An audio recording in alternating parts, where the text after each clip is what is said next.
नमस्कार, स्वागत है आपका द फोर्थ स्टेट यूट्यूब मंच पर। मेरा नाम है रविंद्र सिंह शोरान। आप देख सकते हैं हमारे साथ जुड़ गए हैं देश के जाने-माने वरिष्ठ पत्रकार गिरीश जोशी जी।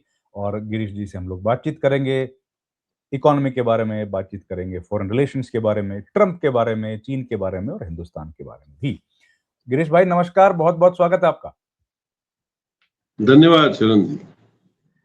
गिरीश भाई शुरुआत करते हैं इकोनॉमी से। ये 91 क्रॉस कर गया, 92 के नजदीक पहुंच गया भारतीय रुपया। तो इसका क्या असर आम आदमी की जिंदगी पर पड़ेगा? थोड़ा सा सरल भाषा में बता दीजिए, मेरे जैसे जो कम जानकार लोग हैं उनको। शरण जी, बेसिकली लालच बुरी बला है। हमारा इंपोर्ट ज्यादा है, एक्सपोर्ट कम है। तो आप देखिए कि महंगा इंपोर्ट पे आप रेस्ट्रिक्शंस ला रहे हो ताकि एक्सपोर्ट पे थोड़ा सा बढ़ावा आपको मिले, लेकिन ये इकोनॉमिकल कोई फोरग्राउंड नहीं है आपकी इकोनॉमी करेक्ट करने का। फिर आप देखिए सबसे बड़ा जो प्रेशर आ रहा है वो आपका एफडीआई विड्रॉल है। 95% एफएफआई और एफडीआई आपके विड्रॉ करके चले गए। उसका मेन रीजन क्या है कि आपकी इकोनॉमी पॉलिसी गलत है। आपके रूल्स वो बिटवीन द गेम जो बोलते हैं कि changing the rules between the game. आप कभी भी जीएसटी में प्लस माइनस कर लेते हो। आप कभी भी कोई कानून लाके उसको आप पेनलाइज करने की कोशिश करते हो। मतलब एक जो फियर फैक्टर खड़ा करके जो आपको पैसा बनाने का जो रास्ता है वो इट इज डिट्रीमेंटल टू जो वियतनाम, चाइना, हांगकांग ये सब कर रहे हैं। तो ऑब्वियस है अब उसमें उसके पीछे क्या इकोनॉमिक गिनती है वो तो गवर्नमेंट ही जानती है। भाई आप ऐसा क्यों नहीं एटमॉस्फेयर क्रिएट करते हो कि आपके पास इन्वेस्टमेंट आने लगे। अभी आप पहले देखिए, आपका मेन रीजन जो देखिए आपने जो पूरा 36 लाख करोड़ का आपका जो आपने एक्सपेंसेस दिखाया था उसमें प्रधानमंत्री कौशल विकास योजना आपने उसमें 54% भी पैसा वो चला गया। वो काफी डिस्कशंस हुए कि आपकी सारी स्कीम जो 36,000 करोड़ की थी उसमें 7,000 करोड़ ही इस्तेमाल हुआ, बाकी का पैसा कहाँ गया। और उसी के सामने प्रेशर में आपने 16,54,000 करोड़ हेयर कट दिए बैंक बड़ी बड़ी कंपनियों को, जो बैंक ने लोन माफ करी। वो भी पैसा भी तो पब्लिक के टैक्स पैसे से बैंक में जमा हुआ था। तो आप ये देखिए कि 50 लाख करोड़ आपका ऑलमोस्ट एक बजट आपका कहीं पे लापता हो गया। अब उसका कोई हिसाब आ नहीं रहा है। अभी आप देखिए तो 11 दिसंबर 2025 में जो कैग का रिपोर्ट आया है उसमें इसने सारा हिसाब किताब दे दिया है कि भाई कहां कहां पे कितना पैसा डिक्लेयर हुआ था और कहां कहां पे गया। अभी आप बेसिक देखिए, लिस्ट तो काफी लंबा है, लेकिन 16,35,000 करोड़ जो आपने राइट ऑफ करे हैं जो कंपनियों के, मतलब आपने बिल्कुल माफी कर दी है बैंक का स्टेटस बढ़ाने के लिए। उसमें अडानी को ऑलमोस्ट मिला है 96 से 42% का हेयर कट, वीडियोकॉन को मिला है 86%, जेट एयरवेज को मिला 82%। तो ये सारा पैसा जो पब्लिक का लगा हुआ था वो कहीं पे गुम हो गया है, हुआ नहीं है ग्राउंड पे। अनएम्प्लॉयमेंट आपको दिख रहा है, इंडस्ट्रीज इन्वेस्टमेंट खुद भी नहीं करना चाहते हैं। अब इसमें देखिए बहुत बड़ा कैच क्या था कि आपने एक डिक्लेयर कर दिया कि भाई जो प्रेशर आ गया था बिजनेस में कोरोना के टाइम पे, उसमें आपने एक स्कीम डिक्लेयर कर the production linked incentives. Production link incentive इसके लिए था कि आपकी प्रोडक्शन कैपेसिटी से जब आप ज्यादा प्रोडक्शन करोगे तो आपको उसमें इंसेंटिव मिलेगा। लेकिन कोरोना के बाद तो सब इंडस्ट्री की कैपेसिटी खुद की 80% से डाउन हो गई थी। तो अगर वो 20% बढ़ाता, उसके बाद 20% बढ़ाता तो मिलता इंसेंटिव। 50% बढ़ाने का माहौल आपने कभी खड़ा ही नहीं करा कि आपके जो कंज्यूमर्स थे।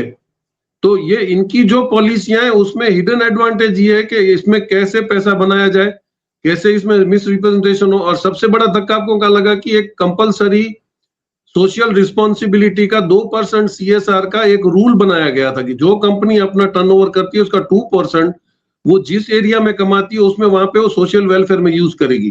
तो आपने इलेक्ट्रिकल बॉन्ड के वक्त तो वो रूल भी निकाल दिया, तो कंपनी जो नहीं कमा रही थी वो भी कहीं कहीं से पैसा लाके आपको दे रही थी। तो ये आप समझिए ये इकोनॉमिक पैरामीटर्स में कहीं ठीक नहीं बैठता है। तो इसकी वजह से ये सब गड़बड़ है कि आप न तो डॉलर कन्वर्ट करवा रहे। अब रिजर्व बैंक भी कब तक पैसा आपको देगी? रिजर्व बैंक को भी तो पैसा बैंकें देंगी। बैंकों में आप देखिए लोनें बढ़ी जा रही हैं, डिपॉजिट्स बढ़ नहीं रही हैं, लोगों के पास पैसा है नहीं। तो जब तक बैंक में ही पैसा नहीं आएगा तो एक सीधा सा हिसाब ये था कि जैसे इंटरनेशनल रूल्स में सब चाइना वगैरह, वियतनाम वगैरह, देखिए आज वियतनाम हमसे ज्यादा एफडीआई कैप्चर कर रहा है। क्यों? उनके रूल्स रेगुलेशंस बहुत इजी है। अभी आप दो कंपनियों का केस देख लीजिए कि एक तो फॉक्सवैगन था, वो कंपनी जब यहाँ से निकलने की कोशिश कर रही थी तो आपने उसको बोला आपने इतना कमाया उस पर आपको टैक्स देना पड़ेगा, क्योंकि आपने रेमिटेंस जो भेजा वो आपने डिक्लेयर नहीं करा। अभी ऐसा अगर आप लूट का धंधा करोगे, जब तक आप फ्री इकोनॉमी या पॉलिसी कंसिस्टेंसी नहीं रखोगे, अभी फ्री ट्रेड जोन्स जैसे बने थे उसमें पहले यही था कि भाई आप लोगों को इंपोर्ट फ्री करना है, एक्सपोर्ट फ्री करना है, तो हम लोग फॉरेन कंट्री से कॉम्पीट कर पाते थे। आपने उसमें धीरे से इनकम टैक्स लगा दिया, फिर लोकल बेचने में आपने टैक्स लगा दिया, फिर उसके आपने रूल स्ट्रिक्ट करना शुरू करे, तो आपके जो फ्री ट्रेड जोन के कॉन्सेप्ट थे वो भी धीरे धीरे खत्म हो गए। तो आप बताइए इकोनॉमी में कौन सा सेक्टर आपका बढ़ रहा है जो आप बोल रहे हो कि जीडीपी बढ़ रहा है? वो एक ही वजह से कि आपने जीएसटी के नॉर्म्स इतने सारे अदर करके उसमें परसेंटेज प्लस माइनस करे कि वहां से चला जा रहा है। अगर आप बोलते हो कि 4.5 ट्रिलियन की इकोनॉमी आप होने जा रहे हो तो पूरे दुनिया से लोग यहाँ पे इन्वेस्टमेंट करने के आने चाहिए, नहीं आ रहे। आपकी एयरलाइंस, क्योंकि आपकी डर्टी मोनोपोली है कि आपको 2 या 3 ही ऑपरेटर इंडिया में रखने हैं जो सारा धंधा करेंगे। अब अडानी साहब है, वो पानी भी चलाएंगे, रियल एस्टेट भी चलाएंगे, ट्रांसपोर्ट भी चलाएंगे, पोर्ट भी चलाएंगे, एयरपोर्ट भी चलाएंगे। फिर आप चले जाओ डेटा की तरफ तो वो रिलायंस कंपनी आपका डेटा भी चलाएगी, इंटरनेट भी चलाएगी, आपका कनेक्शंस भी चलाएगी। तो बाकी के प्लेयर्स कहाँ गए? तो जब आप ये मोनोपोलाइज करोगे तो उसका सबसे अच्छा रीजन हमने अभी इंडिगो का देख लिया कि जब आप मोनोपोलाइज करोगे तो वो भी आदमी आप पे हावी होगा। तो इनिशियली जो इंडिया के इंडिपेंडेंस के बाद ये हुआ था कि भाई प्राइवेट कंपनियां कमाएंगी, लेकिन उसके सामने कंट्रोल होगा पब्लिक सेक्टर यूनिट का। आप इलेक्ट्रिसिटी बोर्ड में आप देख लीजिए, फिर अभी कुछ पैरामीटर्स में चेक कर रहा था तो जहां पे पूरी दुनिया में आप देखिए पावर फैक्टर जो होता है ना वो पूरे आपके प्रोडक्शन की रेट तय करता है, आपकी महंगाई का रेट पावर तय करता है। तो इंडिया में 8 से 10.5 रुपया पर किलोवाट आवर आ रहा है, जब आप देखिए चाइना, इंडोनेशिया, वियतनाम इसमें आ रहा है 5 से 6 रुपया 20 पैसा, रशिया में 4 रुपया, और उसके साथ जापान, ब्राजील ये सारे हमसे बहुत नीचे। तो हाईएस्ट पावर फैक्टर अगर हमारे पास है तो इंडिया में। अब यही आपकी बाजार को मार दे रहा है, आप इसको कैप्चर नहीं कर पा रहे हो, ट्रांसपोर्टेशन में आपके पास इंफ्रास्ट्रक्चर है नहीं, तो काफी कुछ गड़बड़े हैं। अभी आपने देखिए जो पहले अनाउंस इन्होंने करा था सागरमाला का इनलैंड वाटरवेज हाईवे बना दिए थे इन्होंने। मतलब ये जाहिरातों में और इकोनॉमिक्स बताने में इतना होशियार है, लेकिन वो ग्राउंड पे नहीं आ रहा है। अभी मैं किसी सागरमाला में ही जो इंजीनियर थे उनसे मैं बात कर रहा था, तो उन्होंने बोला कि आपने बोल दिया कि हल्दिया से हम वेस्ट बंगाल हम सीमेंट भेजेंगे, तो सीमेंट भेजने का गडकरी साहब तभी थे, उन्होंने बोला मैं 50 रुपया पर किलो भेजूंगा, इतना सस्ता कहीं भी नहीं जाएगा।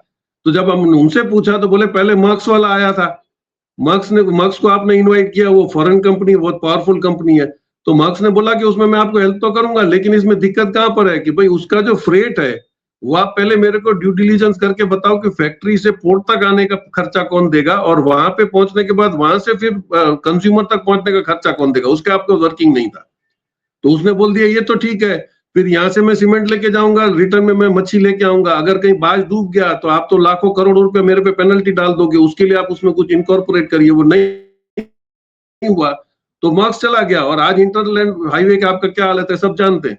तो ये होगा कि जब तक आप अपने पॉलिसी में क्लियर नहीं हो, आप जब तक आप इन्वेस्टर का विश्वास नहीं जीत पाते हो, तब तक ये आप भूल जाइए। जी, तो ये इसका असर हम लोगों को सीधे तौर पर अगर देखें तो ये सारी गतिविधियां हैं इकोनॉमिक के ऊपर, छोटे मोटे जो छोटे बड़े फैसले गलत लिए गए हैं, तो वो रिफ्लेक्ट करता है कहीं ना कहीं शेयर मार्केट में भी और रुपए के नीचे जाने में भी।